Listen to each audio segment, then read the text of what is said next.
നക്ഷത്രജാലത്തിലേക്ക് പ്രിയപ്പെട്ടവരെ സ്വാഗതം ചെയ്യുന്നു. നമുക്ക് നവിട്ട നക്ഷത്രത്തിൻ്റെ പൊതു സ്വഭാവം നോക്കാം. അതിനു മുമ്പായി ഒരു കാര്യം പറയട്ടെ. ഈ ചാനൽ ആദ്യമായിട്ട് കാണുന്നതാണെങ്കിൽ സബ്സ്ക്രൈബ് ചെയ്യാൻ മറക്കാതിരിക്കുക. അവിട്ട നക്ഷത്രത്തിൽ പിറന്നവർ കുശലതയിലും ബുദ്ധി സാമർത്ഥ്യത്തിലും മുൻപന്തിയിൽ നിൽക്കുന്നവരായി കണ്ടുവരുന്നു. അല്പം പോലും അഹംഭാവമില്ലാത്ത ഈ നാളുകാർ ചില സന്ദർഭങ്ങളിൽ പ്രതികാര ബുദ്ധിയും കലക സ്വഭാവം പ്രകടിപ്പിക്കും. എളുപ്പത്തിൽ സുഹൃത്തുക്കളെ സമ്പാദിക്കുവാൻ കഴിയുന്നവരാണ് ഈ നാളുകാർ.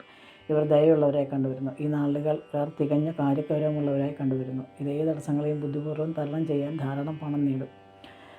ശത്രുക്കളെ കാത്തിരുന്ന് ഉപദ്രവിക്കാൻ മടി കാണിക്കില്ല ഈ നാളുകാർ. ബാല്യകാലം വളരെ ക്ലേശകരമായിരിക്കും. തികച്ചും യാഥാസ്ഥിക ചിന്താഗതിയുള്ള ഈ നക്ഷത്രക്കാർ വംശം, ജാതി, മതം, വർണ്ണം എന്നിവയിൽ താല്പര്യം കൂടുതലുള്ളവരായി കണ്ടുവരുന്നു.